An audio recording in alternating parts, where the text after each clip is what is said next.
Meat City, baby.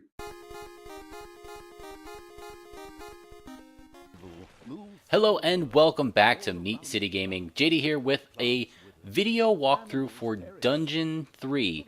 This is a cool game that I just played through my first time and I really enjoyed it, and I thought it would make a good series of videos trying to get the achievements and the completion for each level.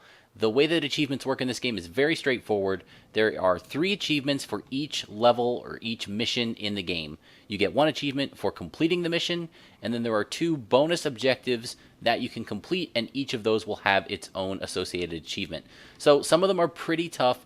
Most of the levels in the game can be completed with just 1 playthrough in order to get both bonus achievements while you complete the level, but a couple of them are very difficult, maybe even impossible to get both. So what I'm going to do here is play through each level, trying to get both achievements if at all possible, and otherwise doing a separate video that shows the difference between the 2 videos and the problem with them, and so you can plan on how to accomplish both goals either with a save or with some other mechanism to go back and then get the second achievement if it's a second full playthrough, or maybe you can manipulate a save in order to do it. So this first mission is only, it's kind of a tutorial. It only shows one aspect of the game. There's actually a whole base building and management aspect that you don't see in this level, but it's really cool. You're kind of playing as the bad guy and building your base, and heroes invade it, and you need to defend from that while also trying to accomplish your goals above ground here in the tactical map, which is what we're looking at now. So this game, this level, the 2 bonus objectives are to use Thalya's special to kill 9 heroes at the end of the mission, and then to also get through the entire mission without the shadow, that's the unit that I'm controlling, taking damage from the light sources. You can't walk into any of those yellow circles of light. If you do, you'll take damage and you'll void this bonus achievement. So one of the things you can do to traverse the light is to possess an enemy soldier. And if you do that, you can then walk through the light. But you only get access to that character. You can only invade their body for a limited amount of time. So you need to be able to find them in a position where they're not in the light. Then you can invade them. Then you can control them to walk through the light and get to the other side. And then after the timer runs out, you'll pop back out. If at any time you don't make it through the light, you pop out while you're in the light, you'll take damage and you will avoid the bonus achievement. The second one happens at the very end of the mission. It's very straightforward. All you have to do is use the special attack a couple of times rather than the basic automatic attack from the character that you ultimately possess.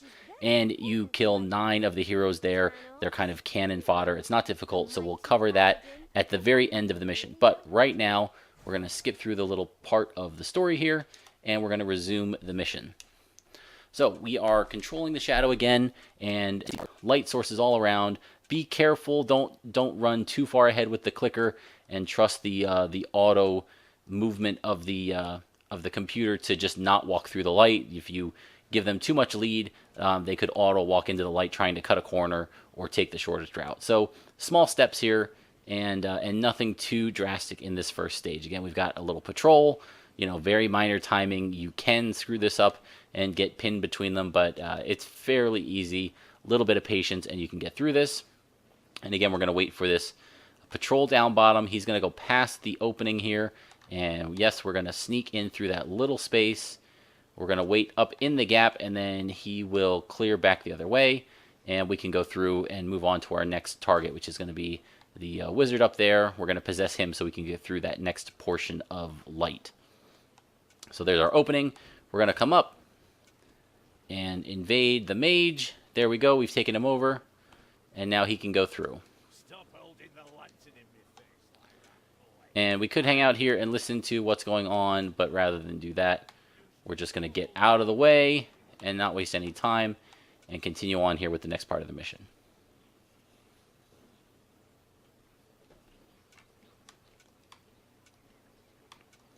So we're going to go through this next open field, and there are a lot of enemies here. They're patrols with the light sources. So we're going to start advancing. And we can see that they're starting to advance. We're going to quickly run through here and kind of grab this opening between them. So one thing to do here is to make sure you save a lot if at any point you're worried about your progress. If you get this far and you don't want to have to retrace all your steps, throw a save. If you mess up, you can always reload the save and then go back to that spot. Saves are pretty generous here, and you can use that to prevent any errors. If you get through any section of the game cleanly, throw down a save, and then we'll have that point that you can come back to. There are auto saves, but they're very sparse. They're very spread out, and they're not very reflective of where they are. They're usually linked to major game events, and that major game event might be the failure condition for your achievement. So not something you want to rely on if you can avoid it. So here we are. We're going to take over Thalya. She's going to be kind of the main character throughout the game. And once we regain control, we'll skip the cutscene in a minute here. And you can see if we hold down right trigger and do X, that brings up the special attack. And we can launch it at a big group and knock them out. And that's going to recharge. And now it's ready. Again, we'll throw it at another group. That should be enough. And there's the achievement. So that was enough. Again, there's not a lot of wiggle room there. Those 2 big bombs went out, and I think I got packs of 5 with each of them. And that was enough to unlock the achievement. So if you're slow, if you miss the big groups with that attack, make sure you're moving Thalya. Don't let her auto attack. Don't let her kill a bunch of those enemies with just her basic, because then you won't have enough left to complete the achievement. So throw down a save right before you take that possession there, because then you can just reload and try to go for that last little achievement. So that's the first mission. Very straightforward, kind of a tutorial, again, just for the one half of the game, the overworld. There will be, in the second mission, we'll start to see the dungeon building aspect, and we'll get into that in detail in the next video. So if you guys building, management, and also combat, it's very light on those elements, but it is fun. It's kind of an interesting sense of humor that the game has, and a cool story to be on the dark side, be the bad guys in it. I really enjoyed it, so much so that I wanted to do the video series and do the achievement walkthrough. So if you're thinking about this kind of game, if it looks like it's in your wheelhouse, I recommend it. It's a lot of fun. You can get through pretty quick. And if you have any trouble with the achievements, you can check out the videos for each of the levels that I'll be putting through. So thank you for joining me, and I'll see you next time.